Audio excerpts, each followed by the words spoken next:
Bismillah, berangkat sehat-sehat Bu.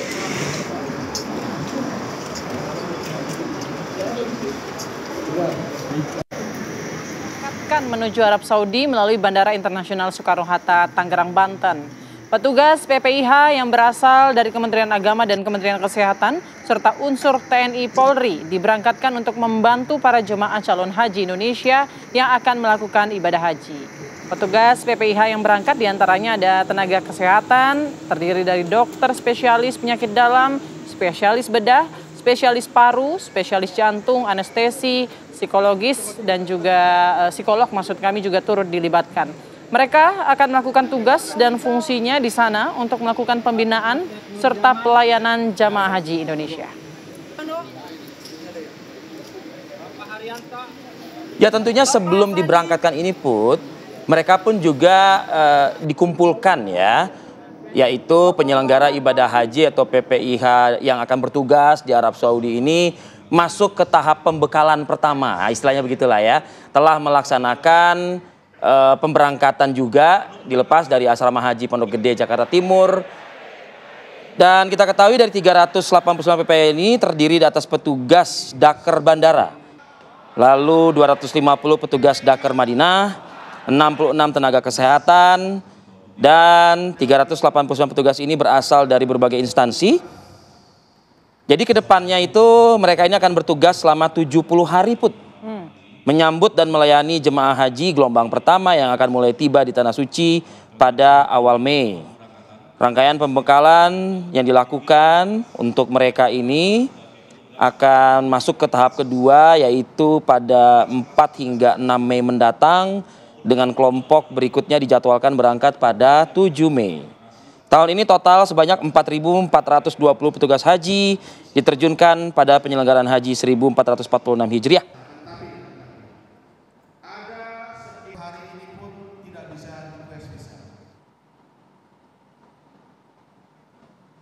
Ya, selain itu juga pemirsa, persiapan haji ini juga dilakukan oleh maskapai Garuda Indonesia, di mana Garuda Indonesia sudah menyiapkan 14 pesawat berbadan lebar untuk mengangkut 90.933 jemaah haji Indonesia pada tahun ini dari 7 embarkasi.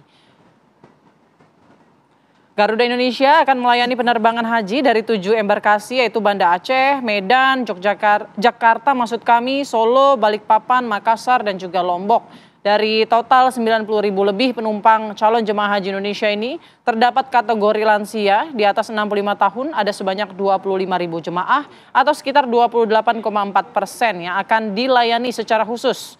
Garuda juga menyiapkan 952 petugas awak kabin, mulai dari pilot, kopilot, pramugari dan pramugara yang akan membantu melayani para calon jemaah haji Indonesia selama perjalanan menuju Tanah Suci. Selain itu ada 142 teknisi serta suku cadang pesawat yang juga ditempatkan di 7 embarkasi untuk memastikan aspek keselamatan penerbangan.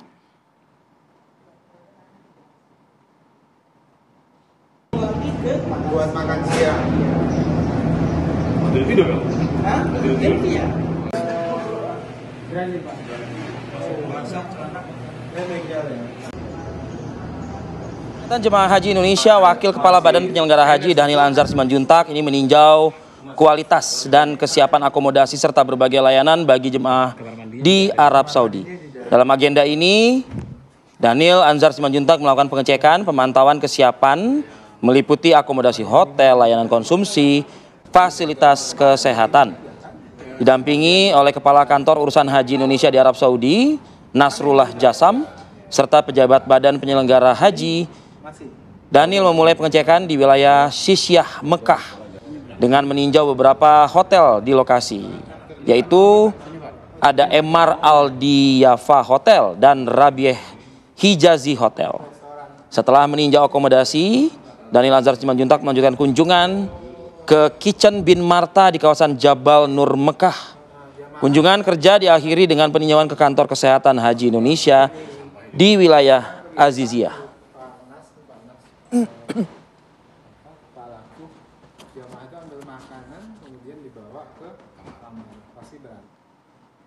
Ya, langsung saja kita akan berdiskusi dengan para pihak begitu yang akan juga bertugas loh dalam haji tahun ini ya. Yang sudah menyiapkan juga ya. Kalau yang bertugas secara lapangan udah berangkat sebagian. Tapi narasumber kita di studio ini juga bertugas juga untuk mengawal. Nah, kan begitu ya kan. Nah, sudah ada Kang Maman Imanul Haq, anggota DPR RI Komisi 8 dari fraksi PKB. Selamat pagi, Kang Maman. Pagi, Kang Maman. Dan juga ada Pak Muhammad Zain selaku Direktur Pelayanan Haji Dalam Negeri. Selamat pagi. Pagi Pak Zain. Waalaikumsalam. Saya ingin ke Pak Zain terlebih dahulu, Kang ya. Ya. Overall secara keseluruhan nih Pak Zain, kan sudah ada PPIH ya. Ya. Kloter pertama sudah berangkat, kloter kedua nanti menyusul. Ya. Bagaimana persiapan? Khususnya mungkin ya mulai dari dalam negeri sampai juga mungkin ya nanti di sana. Ya, makasih alhamdulillah. Saya Direktur Pelayanan Haji Dalam Negeri. Tugasnya ada beberapa. Pertama, menentukan kuota haji. Disebar ke berbagai provinsi, kemudian juga penentuan pelunasan haji, kemudian visa, ya, ada banyak tugas embarkasi semuanya. Nah, tugas saya yang ini yang lagi hot isu itu adalah terkait dengan pelunasan jamaah. Alhamdulillah per hari ini ya data yang ada di kita, semua provinsi itu sudah surplus. Oh. Ya, jadi dari 203.000 kuota 320 itu kita sudah lebih atau surplus 9.500-an jamaah. Kemarin tinggal 2 provinsi yang masih ada tersisa kuotanya. Jawa Barat ada 18 kuota. Mudah-mudahan hari ini sudah selesai, mungkin surplus, dan Sumatera Selatan. Oke, surplus ini maksudnya gimana ya Pak? Jadi begini, jadi biasanya itu kan dalam prakteknya setiap provinsi itu ada jamaah yang meskipun 2 bulan yang lalu mereka istitoah memenuhi syarat pelunasan, tetapi 1-2 hari sekarang mereka terkendala, umpamanya ada sakit, bahkan biasa ada yang meninggal. Nah, tiba-tiba harus kita ada cadangan. Cadangannya itu ya 5% dari total kuota yang ada. Setiap tahun seperti itu. Setiap tahun memang ada seperti itu. Ya, ya. Oke, itu untuk kuota. Kita memaksimalkan kuota yang kita miliki karena kita tahu kan daftar antriannya tiap provinsi kan panjang sekali. Betul. Jadi kalau kuota sekarang 221.000 sekian, ya arahan Pak Menteri ya, kepada kita semua agar dimaksimalkan kuota ini. Tahun kemarin 2024 itu ada 45 kuota yang tidak terpakai. Mudah-mudahan hari ini ya kalau tidak 100% minimal samalah tahun 2024. Oke, untuk visa, Pak Zain? Untuk visa, alhamdulillah hari ini ada datanya saya pegang ya. Ya, kami punya petugas di kantor itu kerja 24 jam. Ada 80 orang yang bekerja shift-shiftan, tidak pernah berhenti karena cara kerja kita kan di sini pagi, di sana masih malam. Ya. Biasanya di sini malam, di sana baru beda 4 jam lah ya Pak Zain. Beda 4 jam. Jadi sehingga posisi biasanya agak kencang itu pada malam hari. Sehingga kami ada 80 petugas di kantor itu bekerja 24 jam. Posisi sekarang saya ada data. Alhamdulillah request visa kita sudah 183.336 atau sudah 90%,7. Yang sudah terbit visanya hari ini kemarin 168.722 orang atau 82,98%. Oke. Jadi lumayan sih Pak dari sisi itu. Oke, distribusi logistik untuk calon jamaah. Ya, alhamdulillah saya kalau terkait dengan souvenir haji. Nah itu Pak. Umpamanya batik haji itu kan oleh CSR ya, bukan kita hanya menentukan speknya. Tapi kan dipantau ya Pak ya? Dipantau. Ini sudah setiap pelunasan jamaah itu langsung dikasih saat itu juga. Untuk souvenir haji. Kemudian koper ini Kementerian Agama hanya menetapkan speknya. Lalu yang menyiapkan itu semua maskapai penerbangan. Seperti yang kita tahu bahwa tahun ini ada 3 maskapai, Garuda Airlines, Saudi Airlines, dan Lion Air.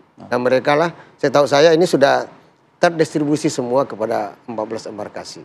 Kemudian gelang haji, saya pastikan 29 April sudah terdistribusi kepada seluruh embarkasi. Oke, biaya haji, visa, logistik aman semuanya ya. Mudah-mudahan. Pelaksanaannya ya. Tapi mohon doa. Yang paling dekat ini adalah asrama. Ya. Jadi bentar lagi calon jemaah kita akan masuk asrama haji Lusa gitu, ya? tanggal 1 Mei gitu. Kalau dari DPR sendiri gimana nih koordinasi dengan pemerintah untuk memastikan agar pembekalannya berjalan lancar, pembinaannya berjalan lancar hingga nanti pemberangkatan ke sana? Iya, saya optimis tahun ini penyelenggaraan haji akan lebih optimal ya. Yang pertama dari pihak Arab Saudi misalnya, bahwa hasil laporan dari Masyarik sekarang itu ternyata yang akan haji lebih sedikit dari tahun kemarin. Kalau tahun kemarin 1,7 juta, sekarang hanya 1,3 juta. Saya nggak tahu apakah ini karena ada Penurunan global dan sebagainya. Nah yang kedua, Arab Saudi pun mempersiapkan banyak sekali infrastruktur yang lebih kuat. Misalnya soal tausiah, perluasan-perluasan. Ya. Termasuk juga usulan kami. Saya setiap kunjungan ke Arab Saudi selalu bilang bahwa optimalisasi billboard itu tidak hanya urusan hukum, tetapi lebih informasi. Ini berapa sih suhu hari ini? Berapa kecepatan angin? Apa yang harus Anda pakai? Signboard ya? Iya, dulu kalau kita datang sana isinya cuma haram halal. Ini soal fisik gitu. Nah, walaupun gitu, ada hal yang perlu digarisbawahi lagi bahwa hari ini Arab Saudi lebih ketat. Biasanya kalau kita mau haji, itu yang umroh masih ada. Nah, sekarang enggak. Agak tegas ya sekarang ya? Sekarang itu 1 bulan lebih, itu udah di stop umroh. Ya, betul. Sehingga pembersihan termasuk juga kalau kita masuk ke dalam itu, kita udah agak sulit. Besok tuh hari ini berarti ya? Terakhir tuh kok nggak salah ya, harus meninggalkan Arab Saudi untuk mereka yang menggunakan umroh itu kan? Betul. Tetapi yang umroh justru sebulan ke belakang. Udah langsung ditutup. Nah, sekarang visa haji lah. Ini yang saya ingin katakan catatannya itu. Jangan pernah mencoba untuk datang melakukan ibadah haji kecuali dengan visa haji. Oke. Itu kata kuncinya. Makanya saya bilang sosialisasikan itu oleh pemerintah. Kenapa Kang Maman stressing di poin ini, Kang? Karena Arab Saudi hari ini sudah tidak melihat lagi. Nanti kalau ada yang visa pegawai, amil atau ummal, lalu siaha, wisata, tur dan sebagainya, itu tentu dia tidak akan masuk. Jangan nganggap bahwa orang yang sudah lolos sampai di kota Mekah bisa haji. Karena haji itu kan Arafah, haji itu Muzdalifah, haji itu Mekah. Jadi banyak orang yang tertipu, kita sampai Mekah, tapi Anda belum tentu haji. Itu poin pertama, kita bersyukur. Poin kedua, petugas haji sekarang itu lebih siap. Kalau saya anggota pansus haji, di mana salah satu sorotannya itu adalah tahun kemarin, itu petugas kadang-kadang nggak tahu itu supirnya siapa, anak buah supirnya siapa, dia masuk. Sekarang, berkat beliau nih Pak Jen, ada orang untuk lolos jadi petugas yang kemarin berangkat, itu ujian sampai 3-4 kali. Lebih ketat ya juga ya? Lebih ketat. Betul, jadi tidak semudah itu. Saya tanya, kamu belum dapat panggilan? Belum Pak, kita ujian lagi. Kamu belum ngeliat? Belum. Nah, makanya kemarin kelihatan sekali. Jadi kalau sebelum-sebelumnya tuh ada drivernya lah, ada si ini. Ada jokinya juga. Ada joki. Saya datang ke Bekasi, orang ini hadir, pas gitu, kamu kenapa nggak berangkat? Diganti supirnya si Anu. Ya Allah. Dan itu membahayakan. Hari ini, saya harus melakukan menyampaikan apresiasi kepada Menteri Agama, ke Pak Jen dan kawan-kawan. Hari ini petugas-petugas insya Allah adalah orang-orang yang siap melayani. Saya bilang Anda mabrur bukan hanya karena Anda hebat nanti hajinya, tapi pelayanan itu akan membawa Anda ke mabrur. Nah yang terakhir poin ketiganya, secara keseluruhan kemarin kita rapat, hari ini pun akan rapat. Jam 13 ini, kemarin kita panggil semua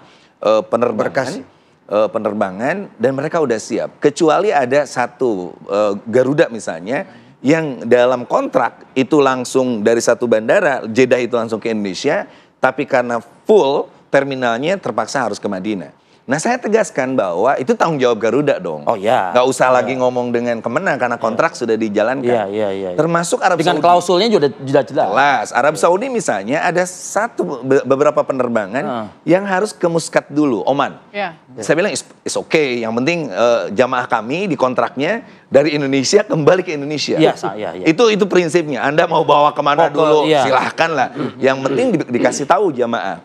Nah penerbangan secara keseluruhan termasuk juga embarkasi itu betul-betul sudah melakukan kesiapannya.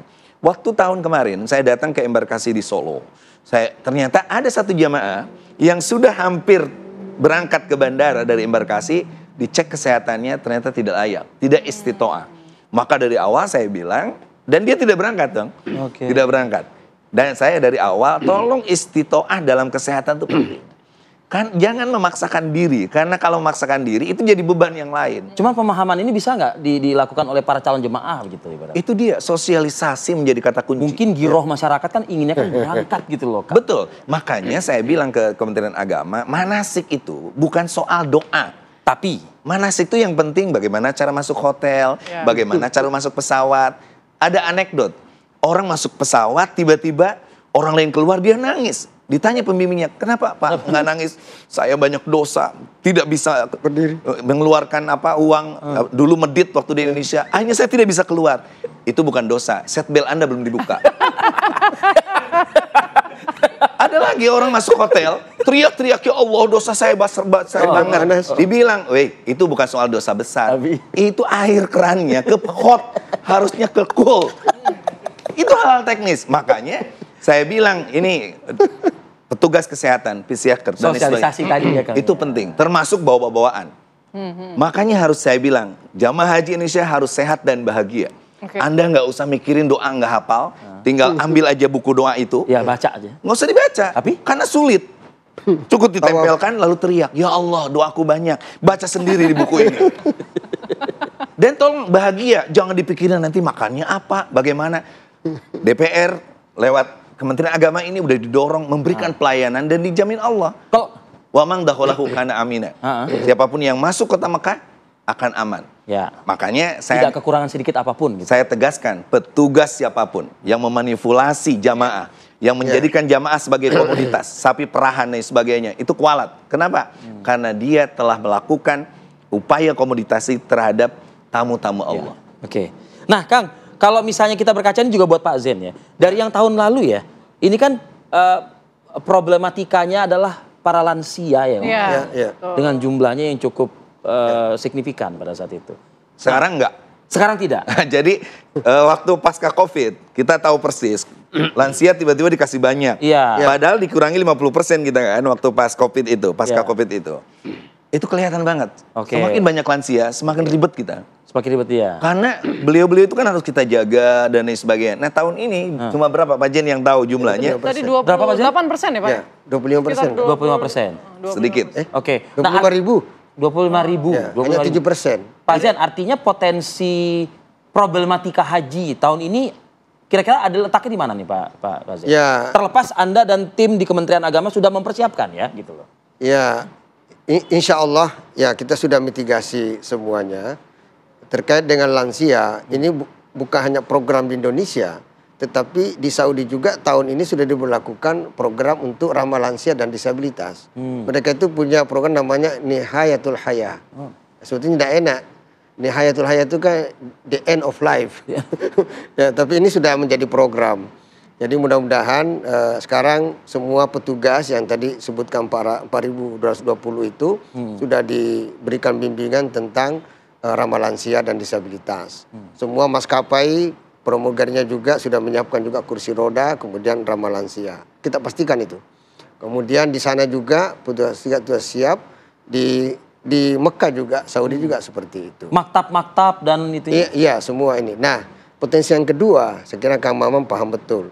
Tahun ini juga ada Armuzna itu. Apa itu? Ya, Armuzna itu kan Arafah, Musdalifah dan ini. Untuk tahun ini ada program yang disebut sebagai tanazul dan murur. Nah, tahun kemarin juga sudah ada, tapi belum dimobilisasi secara masif. Tahun ini program kita dengan Saudi juga merupakan program. Artinya ada pergerakan massa jamaah haji pada saat wukuf di Arafah, apakah tanazul ataupun murur. Murur itu gini, jadi jamaah-jamaah yang lansia ataupun ada penyakit ketika dari Arafah ke Musdalifah, apakah menginap di Musdalifah atau dia murur. Murur itu jadi mereka lewat saja. Dia hanya di atas rantru aja. Ya, di atas bus, enggak usah turun karena nanti ada problem, nanti ada hilang dan sebagainya. Ya, beberapa jam di situ, setelah itu langsung ke. Oke. Ini program ini mungkin ada sekitar 70.000 sekian ya, antara murur dan tanazulnya.